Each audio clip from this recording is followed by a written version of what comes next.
Yesu nashimwe bene data, amahoro y'Imana nakomeze kubana namwe. Reka dusenge Imana kugira ngo twumve icyo umwuka arimo abwira itorero. Imana yacu tugirire neza. Turagushimiye Imana yacu, tugushimiye ko uri umukozi w'umuhanga, tugushimiye ko udukunda, imbabazi zawe ntizirondoreka, tugushimiye ko duhaye uyu mwanya kugira ngo twumve icyo dushakaho muri ino minsi ya none. Izina ryawe nirihabwe icyubahiro, ubwiza bwawe nibutuzenguruke. Uwiteka Nyiringabo, ukomeza kutugirira neza, ukomeze gufasha buri muntu uwo ari we wese, kandi ijambo ryawe rikomeze gufasha umuntu uwo ari we wese ushaka ko Uwiteka Nyiringabo kugendera mu nzira yawe. Urakoze, ushimiye ko ubyumvishe ni mu izina rya Yesu Kristo, amen. Imana yacu ishimwe, Imana yacu iduhane umugisha. Dore ikintu umwuka w'Imana ampishuriye. Imana yacu tugirire neza. Icya mbere, ishaka abantu bafata icyo Bibiliya ivuga bakabishyira mu bikorwa, mbega bagashyira mu buzima busanzwe ibyo Bibiliya irimo ivuga. Niba Bibiliya ivuga ngo dukundane nk'uko Kristo yadukunze, ibyo tubikore, tubishyire mu bikorwa. Imana yacu itugirire neza. Dusomye Matayo ibice 25 umurongo wa 34 kugeza kuri 40, aravuga ngo umwami azabwira abari iburyo bwe ati, nimuze mwebwe abo data yahaye umugisha, muragwe ubwami bwabatunganirijwe uhereye ku kuremwa kw'isi. Kuko nari nshonje muramfungurira, nari mfite inyota mumpa icyo kunywa, nari umushyitsi murancumbikira, nari nambaye ubusa muranyambika, nari ndwaye muransura, nari mu nzu y'imbohe muza kundeba. Abakiranutsi bazamubaza bati, mwami, twakubonye ryari ushonje turagufungurira, cyangwa ufite inyota tuguha icyo kunywa? Kandi twabonye ryari uri umushyitsi turagucumbikira, cyangwa wambaye ubusa turakwambika? Kandi twakubonye ryari urwaye cyangwa uri mu nzu y'imbohe tuza kugusura? Umwami azabasubiza ati, ndababwira ukuri yuko ubwo mwabikoreye umwe muri bene data aba boroheje bari inyuma y'abandi, ari njye mwabikoreye. Imana yacu itugirire neza. Ijambo ry'Imana muri Matayo ririmo riratubwira ngo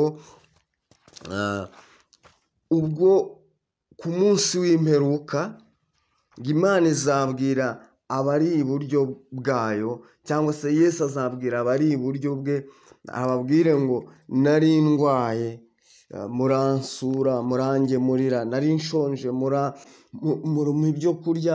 Imana yacu itugirire neza. Imana yacu irashaka ngo niba Bibiliya ivuga ngo dusurane, dusure abarwayi, ibyo ngibyo tubivane mu magambo, ahubwo tubishyire mu bikorwa. Dusure bene data, abarembejwe, abarwayi tubasure, bambaye ubusa tubambike. Ibyo bintu tubivane muri Bibiliya, ahubwo tubishyire mu bikorwa. Imana yacu itugirire neza. Ikindi cya kabiri, tugiye gusoma Abaroma ibice 13 umurongo wa mbere, tugarukire ku wa 14, twumve icyo umwuka w'Imana ashaka.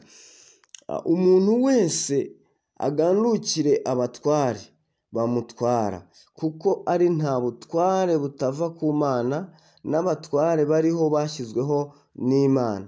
Nicyo gituma ugandira umutware aba yanze itegeko ry'Imana, kandi abaryanga bazatsindwa n'urubanza. Abatware si abo gutinywa n'abakora ibyiza, keretse abakora nabi. Mbese ushaka kudatinya umutware, kora neza nawe azagushima, kuko ari umukozi w'Imana uguhesha ibyiza, ariko nukora nabi utinye, kuko adatwarira inkota ubusa. Imana yacu iturengere, Imana yacu idufashe. Imana yacu irashaka ko twubaha abatware, twubaha abayobozi bacu batuyobora. Nabo ni abakozi b'Imana. Ntabwo abakozi b'Imana ari abapasiteri gusa, ntabwo ari abarimu gusa, ntabwo ari abashumba gusa, ntabwo ari apotre gusa.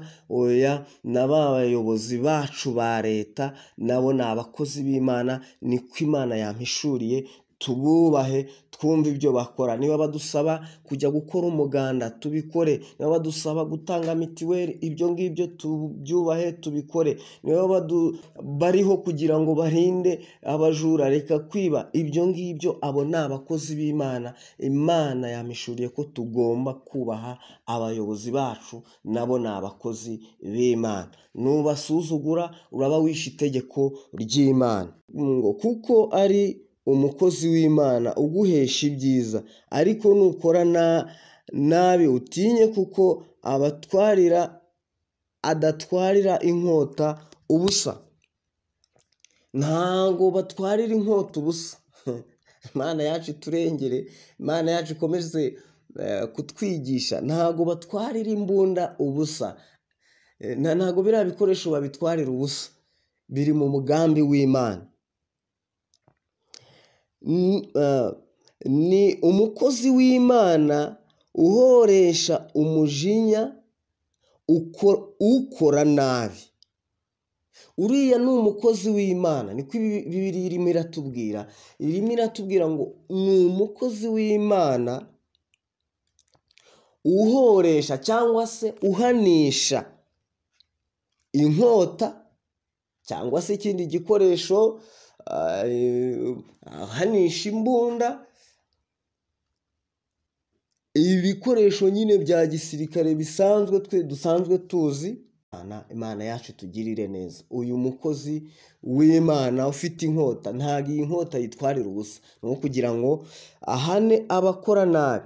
Nicyo gituma ukwiriye kuganduka, utabiterwa no gutinya umujinya gusa, ahubwo ubyemejwe n'umutima uhana. Ugomba kutabikorera ku jisho ngo ubikore, mbega ukora ibibi aho batakureba ngo utinya. Hoya, ahubwo ugomba kubikora ubyemejwe n'umutima wawe. Umutima uhana ukabyemeza, umutima ukaguhana ukakubwira uti ibi ngibi ni bibi. Ibyo ngibyo ugomba kubyirinda. Imana yacu tugirire neza. Nicyo gituma musora. Gusora wabyumvishe ko ari itegeko ry'Imana. Ugomba gusora kuko nicyo bisaba. Kugira ngo wubahe amategeko y'Imana ugomba gusora, ugomba kubumvira, kuko abatware ari abagaragu b'Imana bitangiye gukora uwo murimo. Imana yacu turengere. Mwishyure bose ibibakwiriye. Abasoresha mubasorere, abahinisha mubahinire, abo gutinywa mubatinye, n'abo kubahwa mububahe. Imana yacu itugirire neza. Icyo ni ikintu Imana yampishuriye, yuko tugomba kubaha abatuyobora, tukubaha abayobozi bacu. Niba badusaba kujya ku muganda, badusaba gusora, ibyo ngibyo tubikorane umutima ukunze, kuko ibyo ngibyo biri mu mugambi w'Imana, kubaha abayobozi. Imana yacu tugirire neza. Ntimukagire umwenda wose keretse gukundana, kuko ukunda undi aba asohoje amategeko.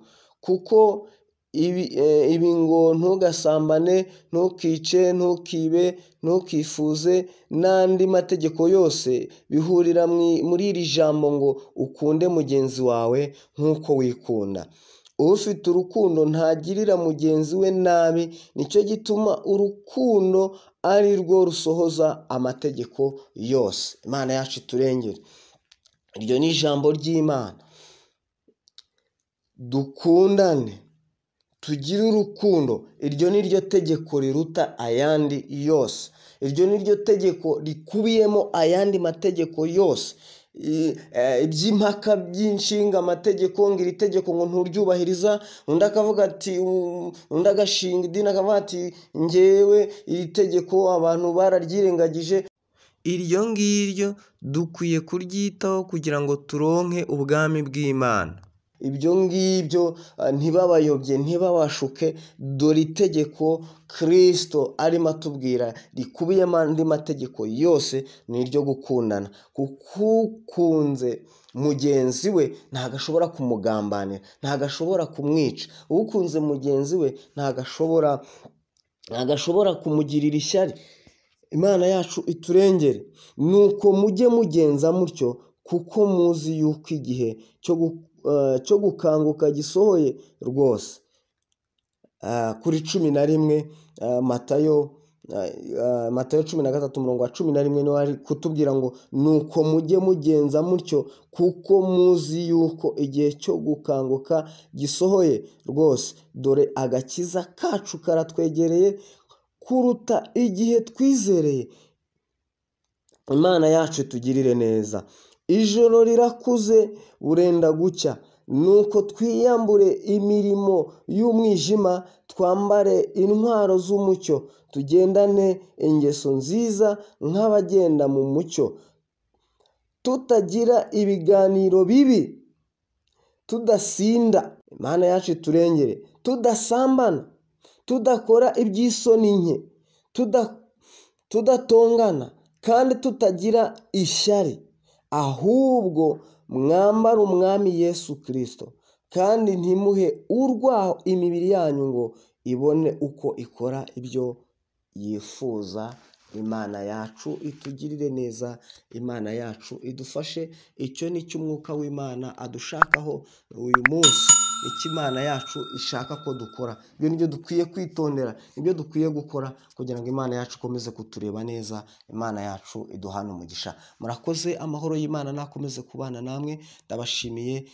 Shalom, shalom, shalom. Turagushimiye Imana yacu, tugushimiye kubw'ijambo ryawe, tugushimiye kubw'umuburo, tugushimiye kubwo tubashije kumenya icyo dushakaho, tubashije kumenya Mwami w'iteka Nyiringabo aho ushaka ko tunyura, inzira ushaka ko tunyuramo. Tugushimiye ko iduhishuriye. Izina ryawe nirihabwe icyubahiro. Dufashe rero, duhe Mwuka Wera ariho kudushyigikira, ariho kudufasha, kandi n'ukuri icyubahiro cyawe gikomeze kutugota. Urakoze. Tugushimiye kubyumvishe. Fasha buri muntu uwo ari we wese, kandi Uwiteka Nyiringabo utega amatwi, uraza kugusaba. Uwiteka Nyiringabo ubufasha buturutse iwawe. Urakoze. Turagushimiye. Icyubahiro gikomeze kubana natwe, ukomeze kutugirira neza. Mu izina rya Yesu tubisabye twizeye. Urakoze. Amen.